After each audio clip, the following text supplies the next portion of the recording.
Hello students, exercise 9.3 से question number 11 करेंगे। Two lines passing through the point 2, 3 intersects each other at an angle of 60 degree. दो line है जो एक common point 2, 3 से गुजर रही हैं। फिगर में देखिए, जैसे ये लाइन 1 है और ये लाइन 2 है, ये दोनों 2, 3 पॉइंट से गुजर रही हैं और ये जहाँ इंटरसेक्ट कर रही हैं वहाँ पे एंगल बन रहा है 60 डिग्री का। तो ये एक्यूट एंगल है, ये जो 60 डिग्री है छोटा वाला एंगल है। If slope of one line is 2, अगर एक लाइन की स्लोप इसके अंदर 2 है तो यहां मैंने मान लिया जो लाइन 1 है इसकी स्लोप m1 ये 2 के बराबर है। Find equation of the other line, तो फिर आपने दूसरी लाइन की इक्वेशन फाइंड करनी है, यानी कि आपने L2 लाइन 2 की जो इक्वेशन है ये फाइंड करनी है। अब इक्वेशन यहां हम बिल्कुल सिंपल फाइंड कर सकते हैं स्लोप पॉइंट फॉर्म से, क्योंकि यहां हमें एक पॉइंट तो दे रखा है, ये 2, 3 दे रखा है। अगर मेरे को यहां पे स्लोप पता चल जाए लाइन 2 की तो मैं पॉइंट स्लोप फॉर्म लगा के, ये वाला पॉइंट स्लोप फॉर्म होता है यहां पे m की वैल्यू फिल करके, और पॉइंट मेरे को दे रखा है 2 और 3, तो सिंपल इक्वेशन आ जाएगी। अब यहां दिक्कत ये है कि लाइन 1 की तो स्लोप हमें दे रखी है, लेकिन जिस लाइन की इक्वेशन हमने फाइंड करनी है इसकी तो हमारे पास स्लोप नहीं है, तो हमें स्लोप यहां फाइंड करनी पड़ेगी। अब स्लोप यहां हम फाइंड कर सकते हैं इस एंगल की हेल्प से, क्योंकि ये जो दो लाइंस हैं ना तो ये पैरेलल है ना ये परपेंडिकुलर है, तो वो वाली कंडीशंस तो इसमें लग नहीं सकती। लेकिन हमें यहाँ एक हिंट दे रखा है, ये 60 डिग्री का जो एंगल इनके बीच में दे रखा है इससे हम लाइन 2 की स्लोप फाइंड कर सकते हैं, क्योंकि हमें पता है लाइंस के बीच में जो एंगल होता है एक्यूट एंगल, उसका हमारे पास फॉर्मूला होता है tan theta is equal to mod के अंदर m2 माइनस m1 अपॉन में 1 प्लस m1 इंटू m2। अब यहाँ ये जो tan थीटा है ये 60 डिग्री हमें यहाँ दे रखा है, इसमें m1 की जो वैल्यू है ये हमें दे रखी है, तो इसी रिलेशन के अंदर जब हम यहाँ 60 डिग्री फिल करेंगे और यहाँ पे m1 की जगह पर 2 फिल करेंगे तो इक्वेशन से हमें यहाँ पे m2 पता चल जाएगा। m2 मैं बोलूँगा यहाँ पे लाइन 2 की स्लोप को, ये m2। बस जब हमें m2 पता चल जाएगा तो हमें लाइन 2 की इक्वेशन भी पता चल जाएगी। तो इस फॉर्मूले से हमें स्टार्टिंग करनी है। यहाँ मैं लिखूँगा मोड m2 माइनस m1, ये मैं लेफ्ट में लेके चल रहा हूँ, और 1 प्लस में m1 इंटू m2, ये बराबर होता है tan थीटा के। सिंपल सा एक रिलेशन हमको पता है, इसके अंदर वैल्यू फिल करते हैं। यहाँ जो m2 है इस m2 को मैं m ही मान लेता हूँ ताकि हमें बार बार यहाँ पे जब हम सॉल्व करेंगे तो कोई दिक्कत ना हो, तो यहाँ मैं लिख ही लेता हूँ let m2 is equal to m, इसे मैं m लिख के चलूँगा। अब इसमें वैल्यू फिल करते हैं, m2 की जगह मैं m लिखूँगा, माइनस में m1 की वैल्यू मैं 2 लिखूँगा, अपॉन में 1 प्लस m1 2 है और m2 है m, और ये सारा मोड के अंदर है, और ये बराबर tan थीटा, थीटा यहाँ पे एंगल है, ये 60 डिग्री हमें दे रखा है। यहाँ तक बिल्कुल क्लियर है। इसके आगे आप ध्यान से देखिए, यहाँ हमने ये सॉल्व करना है m माइनस 2 अपॉन में 1 प्लस 2m, ये मोड के अंदर है, इज इक्वल टू tan 60 डिग्री। नेक्स्ट स्टेप में हम tan 60 की वैल्यू लिख लेंगे यहाँ पे m माइनस 2 अपॉन में 1 प्लस 2m, ये मोड में ही है, इज इक्वल टू tan 60 होता है √3 के बराबर। ये √3 की वैल्यू, जो √3 होता है ये tan 60 के बराबर होता है। अब हमको यहाँ से ये मोड हटाना है। मोड हटाएंगे जब हम, तो यहाँ प्लस माइनस में 2 वैल्यू हो सकती हैं। जब यहाँ मोड हटाएंगे तो यहाँ √3 में प्लस माइनस लगेगा, तो m माइनस 2 अपॉन में 1 प्लस 2m, मोड हटा दिया, is equal two plus minus √3। यहाँ तक बिल्कुल क्लियर है। यहाँ आके हम ये समझ रहे हैं कि इसमें हम m वेरिएबल देख रहे हैं और राइट में प्लस माइनस की वैल्यू देख रहे हैं, यानी कि ये जो m है इसके हमारे 2 आंसर आएंगे, यानी 2 स्लोप्स आएंगी। जब 2 स्लोप आएंगी तो फिर अलग अलग 2 इक्वेशन भी आएंगी। तो एक बार तो हमको प्लस का 3 लेकर m निकालना है और फिर हमको माइनस का 3 लेकर m निकालना है। पहले प्लस का 3 लेकर हम m निकालेंगे और उससे फिर इक्वेशन निकालेंगे, फिर माइनस का 3 लेकर m दूसरा वाला निकालेंगे और उससे फिर दूसरी इक्वेशन आएगी।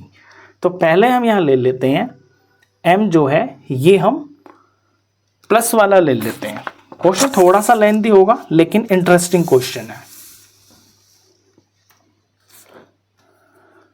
तो taking m is equal two plus √3, m-2 upon में 1 + 2m, ये लेके चलेंगे हम प्लस का √3, इसे क्रॉस मल्टीप्लाई करते हैं, यहाँ से m की वैल्यू आ जाएगी। m-2 को 1 से मल्टीप्लाई करेंगे तो m-2 आ जाएगा। ये मैं राइट में लिख लेता हूँ, बड़ी वैल्यू को मैं लेफ्ट में लिखूंगा। 1 + 2m को √3 से मल्टीप्लाई करेंगे, √3 1 हो गया √3, और 2m को 3 से करेंगे √3 से, तो ये प्लस है 2√3 और इनटू में ये m हो गया। अब mm को एक तरफ रख लेते हैं, यहाँ पे 2√3m, और फिर ये m इधर आ जाएगा, ये माइनस का m हो गया, और नंबर को एक तरफ रख लेते हैं, -2 अपनी जगह पे, √3 इधर आएगा तो माइनस का √3 हो जाएगा। यहाँ तक क्लियर है। इन दोनों में से m मैं कॉमन ले लेता हूँ, तो इनमें से मैं m कॉमन ले लेता हूँ, तो यहाँ बच जाएगा 2√3, और यहाँ बचेगा माइनस, और यहाँ पे बचेगा 1, और m जो कॉमन मैंने लिया है वो मैं यहाँ पीछे लिख लेता हूँ। m को इससे मल्टीप्लाई करेंगे ये आ जाएगा, m को -1 से करेंगे ये आ जाएगा, इज इक्वल टू में यहाँ पे माइनस और माइनस दोनों में माइनस है, मैं माइनस कॉमन ले लेता हूँ, तो ये 2 प्लस का अंदर हो गया, प्लस में ही √3 हो गया अंदर में। अब m यहाँ बिल्कुल अकेला है, मल्टीप्लाई में m है ना, इसीलिए मैंने इसको अलग लिया है, कॉमन लिया, ताकि मैं सिर्फ m की वैल्यू निकाल सकूँ। तो माइनस और 2 + √3 यहाँ पे है, और m के पास में ये जो मल्टीप्लाई में इसका कोफिशिएंट ये यहाँ पर डिवाइड में आ जाएगा, 2√3 - 1, तो m की वैल्यू आ गई है ये, तो ये एक m आया है। अब पहले तो हम इस स्लोप से एक इक्वेशन फाइंड करेंगे, अब इससे इक्वेशन फाइंड करते हैं।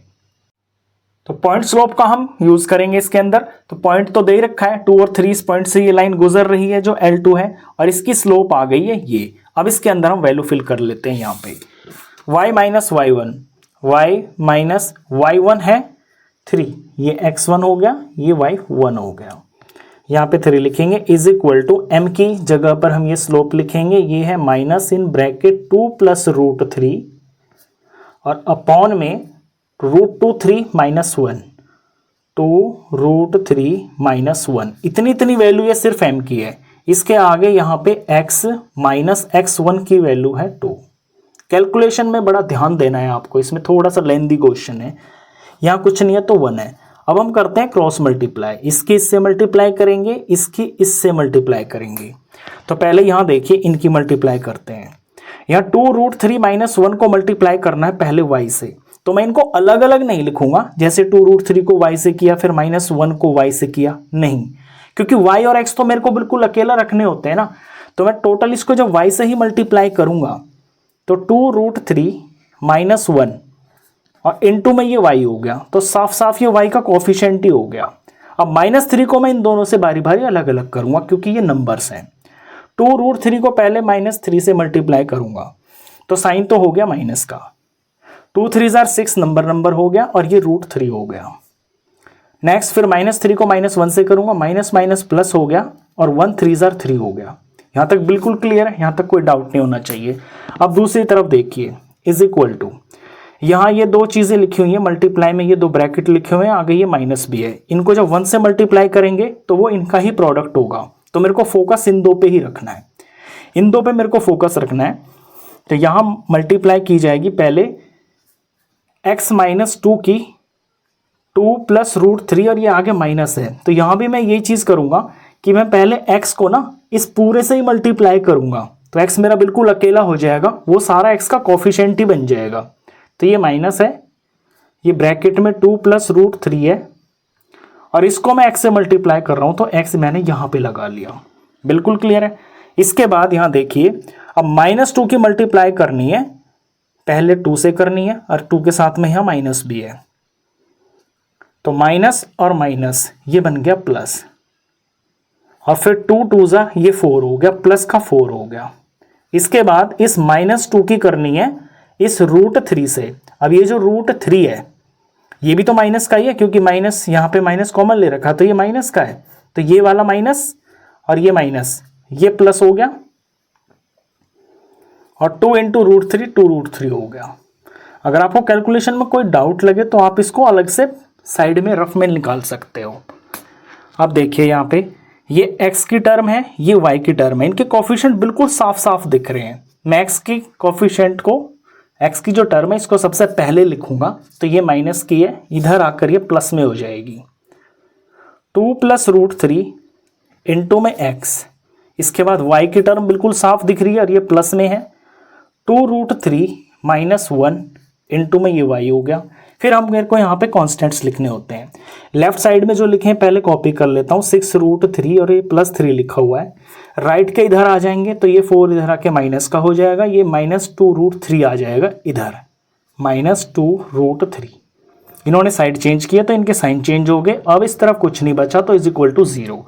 इन दो का तो मुझे कुछ करना नहीं है, ये x की और y की क्लियर टर्म्स हैं।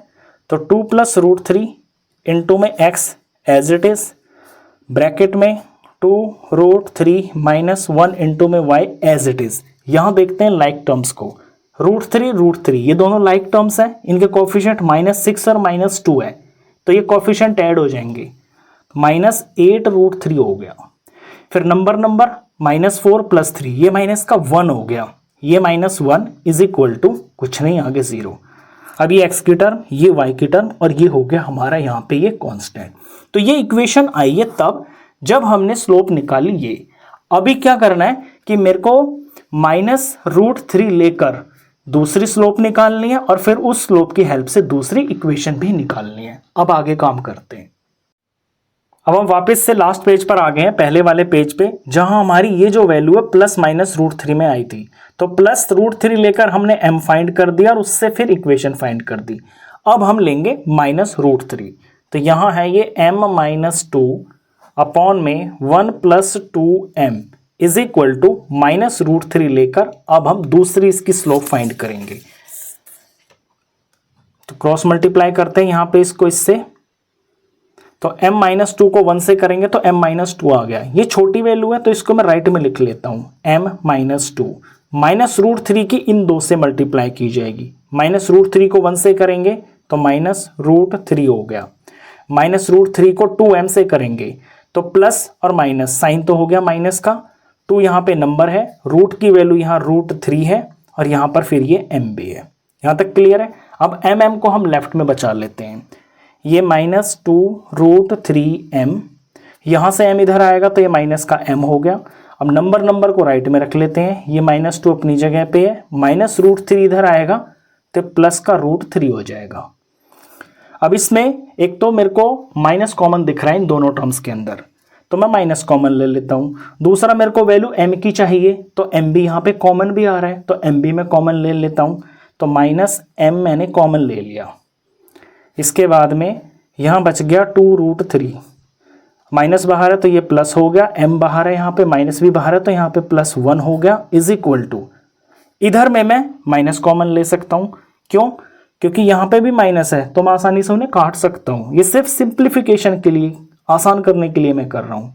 माइनस मैंने कॉमन ले लिया तो ये जो 2 है ये तो बन गया पॉजिटिव, और ये जो प्लस का है ये माइनस बन जाएगा √3। ऐसा करने से क्या होगा कि इस माइनस से ये माइनस कैंसिल हो जाएगा। अब m की वैल्यू चाहिए, m को मैं यहाँ बचा लूँगा, = 2 - √3, और m के पास में ये मल्टीप्लाई में जो वैल्यू लिखी है ये आ जाएगी डिवाइड में 2√3 और ये प्लस में 1। तो ये मेरी सेकंड स्लोप आ गई है। हमारी यहाँ पर 2 स्लोप आ रही थी ना, तो ये आ गई है सेकंड स्लोप। अब इसे मैं स्लोप मान के और जो मेरे को पॉइंट दिया हुआ था उसे लेकर मैं इक्वेशन फाइंड करूंगा। तो अब पॉइंट तो है 2 और 3 और जो स्लोप आई है वो ये है, तो पॉइंट स्लोप फॉर्म में ये दोनों वैल्यूज हम फिल कर लेते हैं। ये है x1 और ये है y1, y - y1, तो y - y1 है 3 = m की जगह ये वैल्यू लिखेंगे 2 - √3 अपॉन में 2√3 + 1 और इनटू में x - x1, यानी x माइनस और x1 की जगह पर 2 लेंगे। यहाँ जस्ट सिंप्लीफिकेशन करनी है अब हमको, तो क्रॉस मल्टीप्लाई कर लेते हैं, इसकी इससे मल्टीप्लाई होगी और 1 की फिर इससे मल्टीप्लाई होगी।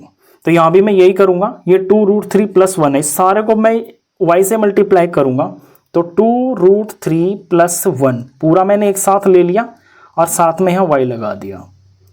अब फिर 2√3 + 1 की बारी बारी से -3 से अलग अलग करनी है। तो 2√3 और -3 की मल्टीप्लाई करनी है। माइनस और प्लस, ये तो प्लस बन गया, सबसे पहले साइन देखा करो आप। फिर 3 2s नंबर हो गया 6। फिर यहाँ ये √3 की वैल्यू है, एक √3 है तो यहाँ √3 इसमें साथ में लगेगा। अब -3 की +1 से करनी है तो 3 1 3 प्लस माइनस माइनस तो ये -3 हो गया। इन दोनों का प्रोडक्ट हो गया इज इक्वल टू, अब ऊपर आ जाइए, ये 2 - √3 की मल्टीप्लाई x - 2 से होगी। तो यहाँ 2 - √3 को मैं पूरा x से मल्टीप्लाई एक साथ कर दूंगा, अलग अलग नहीं करूंगा क्योंकि मेरे को ऐसे x अलग चाहिए, x का कोफिशिएंट अलग चाहिए, तो मैं डबल मेहनत क्यों करूं। तो 2 - √3 पूरा मल्टीप्लाई x के साथ कर दिया तो यहाँ पे ये x लग गया। अब -2 की मैं इन दोनों से अलग अलग करूंगा, -2 और +2, प्लस माइनस माइनस हो गया और 2 2s 4 हो गया।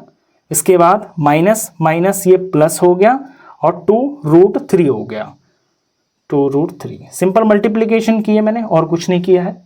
आगे देखिए x और ये y, ये तो बिल्कुल साफ ही दिख रहे हैं मेरे को, और x इस तरफ है मेरा राइट साइड में और यहाँ पे ये पॉजिटिव है, तो इस सारी वैल्यूज को ना मैं राइट में ले आता हूँ और इज इक्वल टू करके 0 लिख लूंगा। तो ये 2 - √3 इंटू में x, और ये जो y वाली चीज है इसे मैं इस तरफ लेके आ रहा हूँ राइट में, तो ये हो जाएगी -2 इन ब्रैकेट के अंदर √3 + 1 y। ये दो चीजें आ गई। इसके बाद जो राइट की वैल्यूज हैं इनको मैं पहले लिखूंगा, -4 एज इट इज प्लस 2√3 एज इट इज, क्योंकि मैं राइट में इनको मैं राइट में रख रहा हूं ना, तो राइट वाली जो टर्म्स है इनके साइन चेंज नहीं होंगे, आपको ये चीज ध्यान देनी है। और ये जो दो, इनको जब मैं राइट में लेके आऊंगा तो इनके साइन चेंज होंगे। यहाँ ये माइनस का है, ये हो जाएगा, सॉरी ये प्लस का है, ये -6√3 हो जाएगा। ये -3 है, ये +3 हो जाएगा। अब दूसरी तरफ कुछ नहीं बचा तो इस तरफ मैं इज इक्वल टू 0 लिख दूंगा। अब आगे सिंप्लीफाई करते हैं। x और y की टर्म एज इट इज रहेंगी। ये 2 - √3, ये x का कोफिशिएंट है। आगे ये माइनस ब्रैकेट में 2√3 + 1 इंटू में y, ये y की टर्म हो गई। अब यहाँ देख लीजिए लाइक टर्म, देखिए √3 की टर्म मेरे को 2 दिख रही हैं, एक -6 है, एक प्लस है, एक -6 है, यहाँ पे -6√3 है, और दूसरा है यहाँ पे ये -6√3। एक बार चेक कर लेता हूँ मैं, ये माइनस, क्या इसमें माइनस तो नहीं था, यहाँ पे शायद कोई गलती हो सकती है, एक बार चेक कर लेता हूँ। ये जो चीज़ आ रही है 2√3 और -3, यहाँ पे गलती की है मैंने। ये 2, ये प्लस और माइनस, यहाँ मेरे को माइनस लिखना था, ये माइनस लिखना था मेरे को। ये -6√3 है और माइनस प्लस -3, ये मैंने बिल्कुल ठीक लिखा है, तो ध्यान देना यहाँ पे ये करेक्शन है। तो ये जो माइनस की चीज़ है -6√3, जब ये इस तरफ आएगी तो यहाँ ये प्लस हो रही है। अब ठीक हो गया है क्वेश्चन। प्लस का 6√3 प्लस का 2√3, √3 की टर्म्स है दोनों के कोफिशिएंट प्लस में तो जुड़ जाएंगे, +8√3 हो गया, +8√3। नंबर को देखिए, प्लस का 3 माइनस का 4, प्लस माइनस सब्ट्रैक्ट होके 1, बड़ा नंबर माइनस का है तो माइनस का 1 इज इक्वल टू 0। ये आपकी सेकंड इक्वेशन आ गई है, ये इसका फाइनल आंसर। क्वेश्चन खत्म।